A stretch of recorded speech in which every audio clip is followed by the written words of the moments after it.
c'est Audrey. Aujourd'hui, on se retrouve pour un tutoriel maquillage un peu à l'ancienne. C'est-à-dire avec du blabla, je vous présente pour la première fois des nouveautés, des produits aussi que je vous ai montrés dans des favoris, donc des produits que j'adore pour le teint, mon blush Cosa, mon fond de teint 100% pur, les nouveautés de Dr Oshka en édition limitée, un mascara bio qui est juste phénoménal, je suis assez bluffée, vous allez voir ça en vidéo. Je vous invite à liker cette vidéo si vous aimez les tutoriels maquillage parce que c'est des vidéos que je fais très peu, que je vous propose très peu.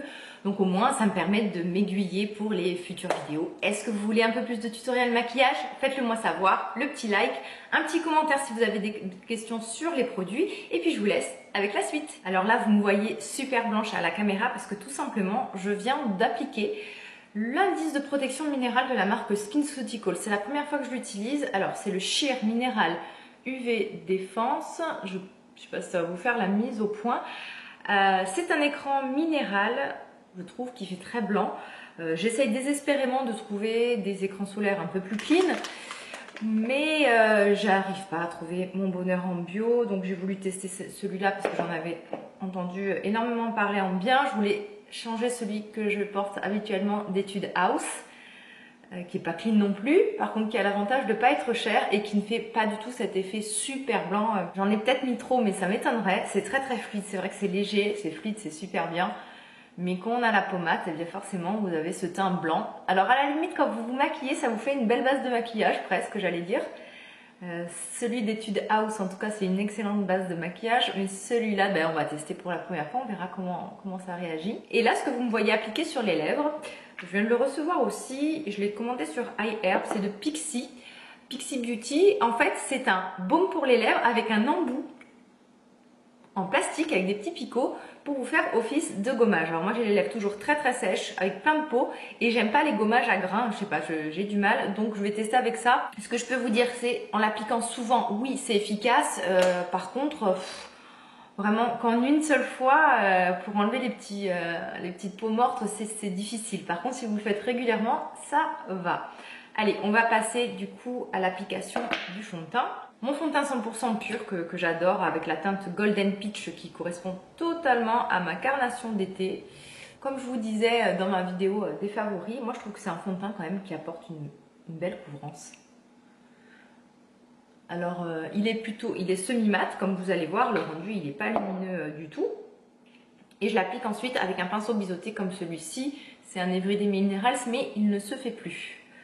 Alors oui, comme je vous disais, donc la couvrance elle est assez bonne, moyenne, hein, c'est pas de la haute couvrance. C'est un rendu semi-mat. En tout cas c'est un des meilleurs fonds de teint naturels, bio même, que j'ai pu tester. Et j'en suis quand même très satisfaite. Il peut se voir un peu si vous en mettez trop, si vous n'êtes pas assez hydraté. On voit encore l'écran minéral en transparence. Bon bah là du coup je vais être obligée de remettre un peu plus de fond de teint, c'est sûr que c'est pas l'idéal en été.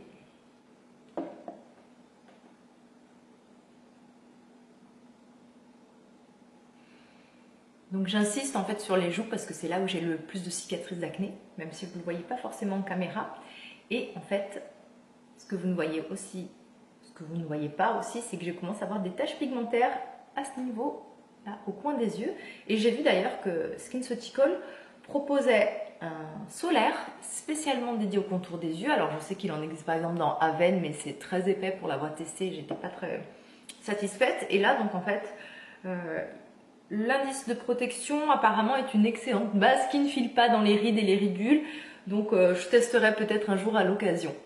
J'avais déjà dessiné mes sourcils, alors c'est un crayon à sourcils de la marque Etude House que j'aime beaucoup, avec un petit embout, donc on a le petit peigne d'un côté, un petit embout biseauté à la Anastasia Beverly Hills qui est très bien. J'achète ça sur iHerb, c'est pas cher du tout, je crois que je le paye peut-être 8 €, même moins. Et voilà, je trouve qu'il a une bonne tenue et pile la bonne couleur de mes sourcils.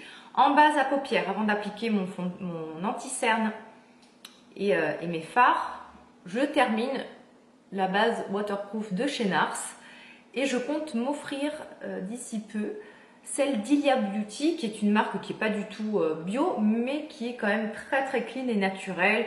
qui fait vraiment attention à ses compositions. Donc, et en plus, les packagings sont très très beaux, parce que moi ça, je suis très très sensible au packaging.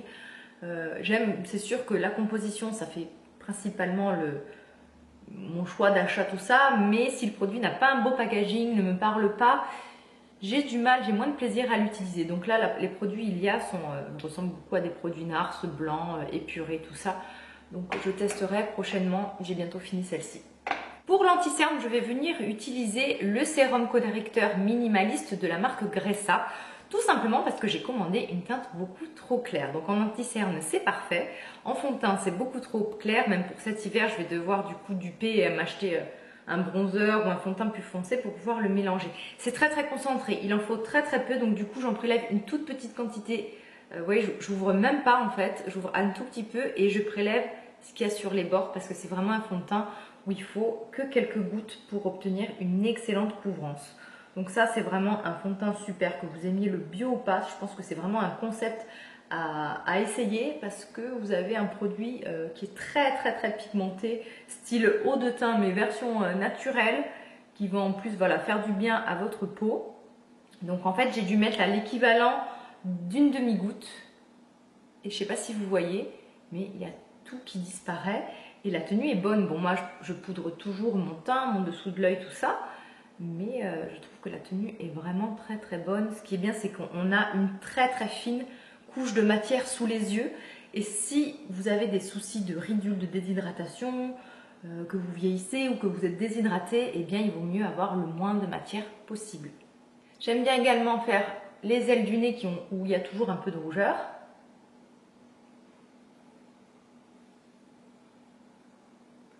Le contour de la bouche aussi, pareil, où j'ai des petites irrégularités de teint.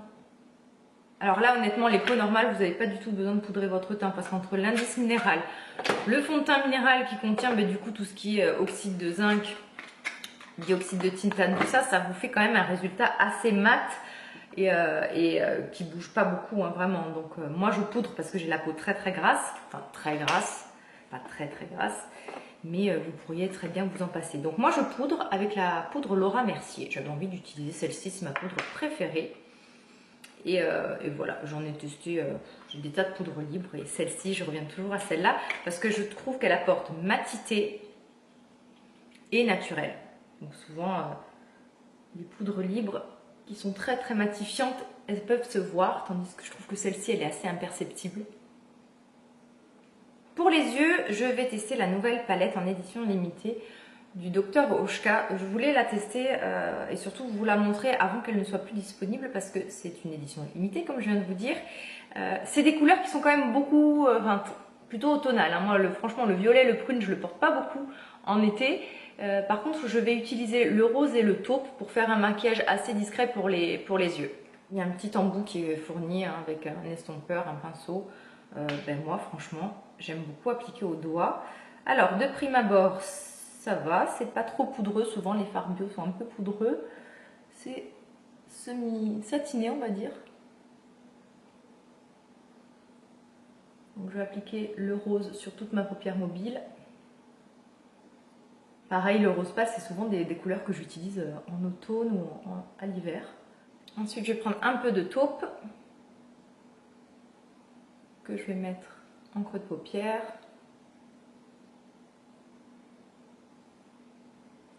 C'est vraiment un vrai taupe, on va dire, hein, qui... Je sais pas si vous voyez à la caméra. Vraiment avec ce côté à la fois gris mauve. On va pas trop charger, hein, parce que déjà que le teint, il est assez maquillé.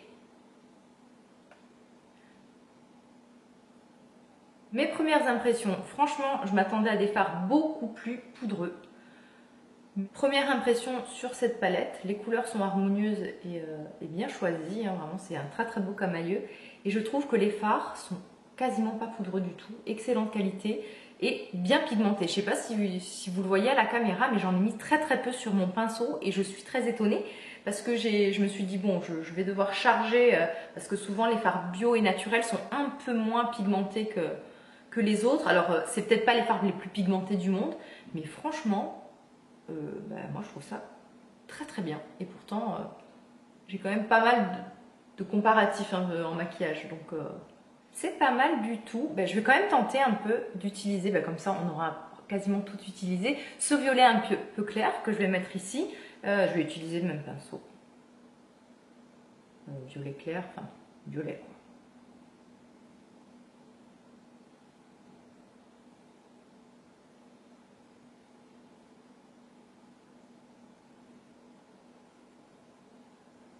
Donc vous voyez la couleur, elle marque bien. Hein.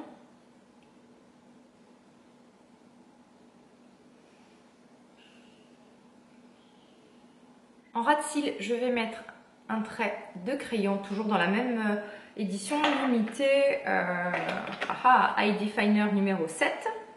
Par contre, c'est vraiment dommage que ça soit une édition limitée parce que je pense que c'est des couleurs qui pourraient plaire à l'année. Après, on essaiera le rouge à lèvres ensemble.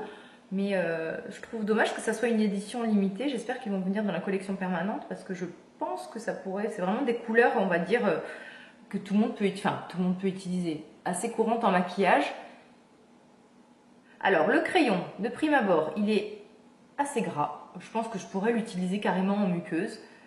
Alors, est-ce qu'il est assez gras parce qu'il fait chaud? Quoique non, je vais vous dire, il y a la clim, donc on est plutôt à température. Là, dans la pièce, il doit faire 25 degrés. Mais ouais, il est vraiment gras. Par contre, c'est pratique parce que du coup, on peut l'estomper facilement. Vous voyez, ça s'estompe très très bien. La couleur, c'est une sorte de taupe un peu mauve, un peu gris. C'est assez neutre. Je fais que, on va dire, la moitié de ma paupière. Je ne vais pas faire le trait jusqu'au bout. Pour que ça reste quand même naturel. Ouais, ça s'estompe super bien. En guise d'highlighter, je vais utiliser mon duo Kosas.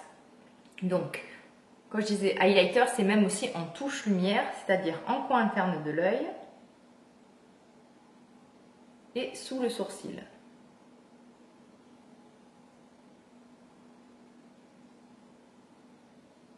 Et ensuite, je vais venir faire cette partie haute avant le bronzer. Moi, j'aime bien mettre l'highlighter avant le bronzer, comme ça, il y a tout qui se fond. Quitte à en remettre une petite touche après, mais j'aime bien le mettre en premier. Vraiment, cet highlighter est très très beau. Alors, c'est un peu poudreux, mais vraiment, je le trouve très très beau. Puis le blush, vous allez voir, la couleur, elle est divine. Je passe à l'étape du bronzer. Je vais utiliser la poudre bronzante de couleur caramel. Les pinceaux que j'utilise la plupart, donc vous voyez celui-ci, celui pour ma poudre tout à l'heure, c'est des pinceaux EcoTools. Regardez comme elle est belle cette poudre. On a un joli design avec des fleurs. Il est très très très joli. Donc pour le bronzer, on applique sur les zones les plus bombées du visage qui sont censées prendre le soleil. Le front, le bout du nez, le bombé des joues. On redessine l'ossature de la mâchoire. Et on peut même affiner son nez. Alors normalement, pour affiner son nez, il ne faut pas que le bronzer, parce que là c'est un peu une technique de contouring, soit trop orange. Là ça va, la couleur est neutre, donc on peut l'utiliser ainsi. Alors moi, je prends toujours de mon bronzer et de mon blush pour en mettre sur mes paupières. D'ailleurs, c'est pour ça que je n'ai pas encore mis mon mascara, parce que vraiment le mascara, je le mets en dernier pour pas qu'il y ait de particules de poudre, de blush, de bronzer dessus.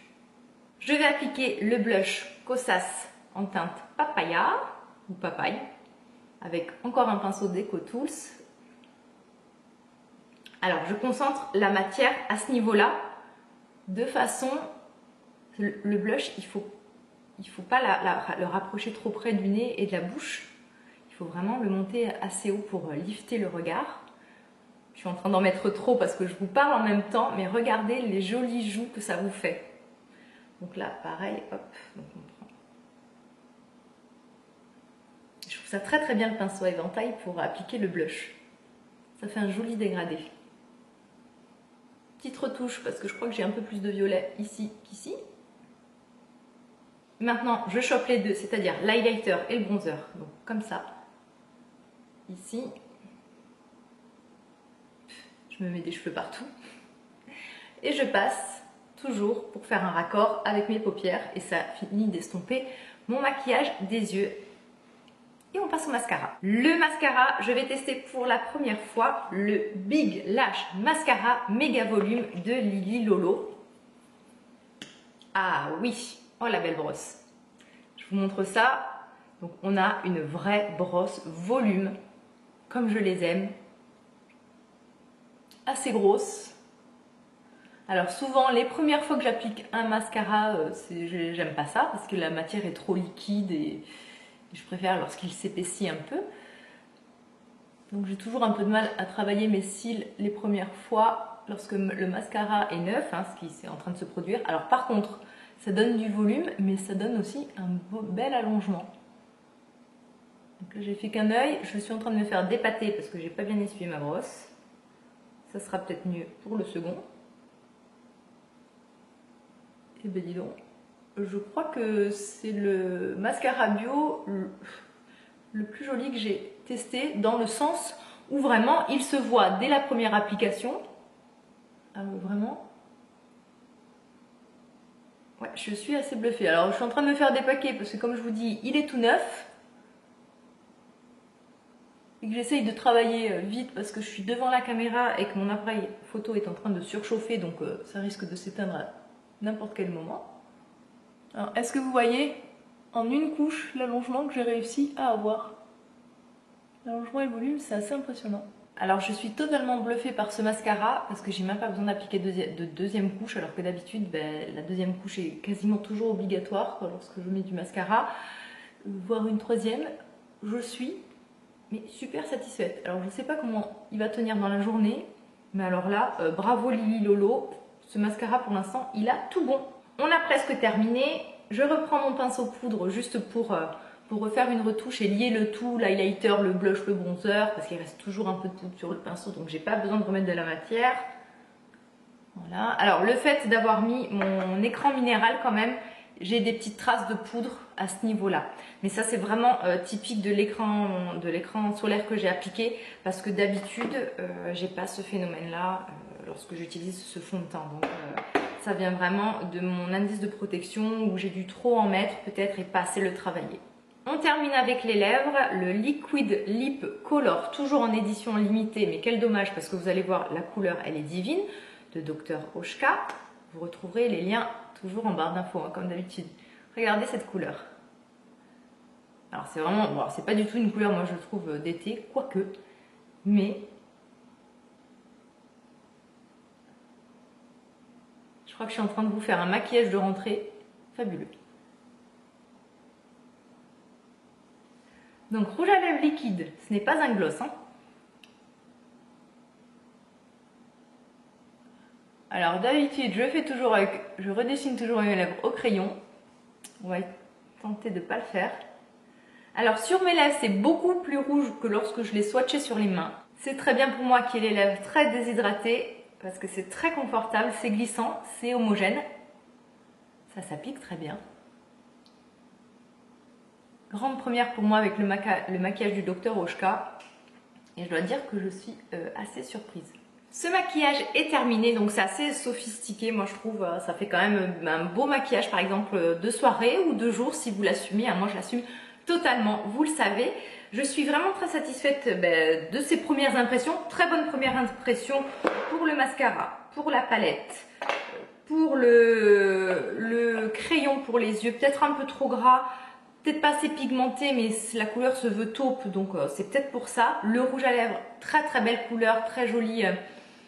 Prune, un peu automnale, moi je trouve ça très très beau. Ça serait vraiment bien que cette palette et que ce rouge à lèvres intègre la collection permanente parce que je trouve que c'est vraiment des couleurs très très belles et que la qualité est réussie. Et vraiment, alors mention spéciale pour ce mascara qui m'a fait des cils de folie, je suis assez bluffée, Lily Lolo, bravo. Petit bémol peut-être pour la protection solaire que je vais tester pour la première fois, donc à voir en l'appliquant en couche plus fine, quitte à mettre 2 couches successives plutôt qu'une grosse d'un coup.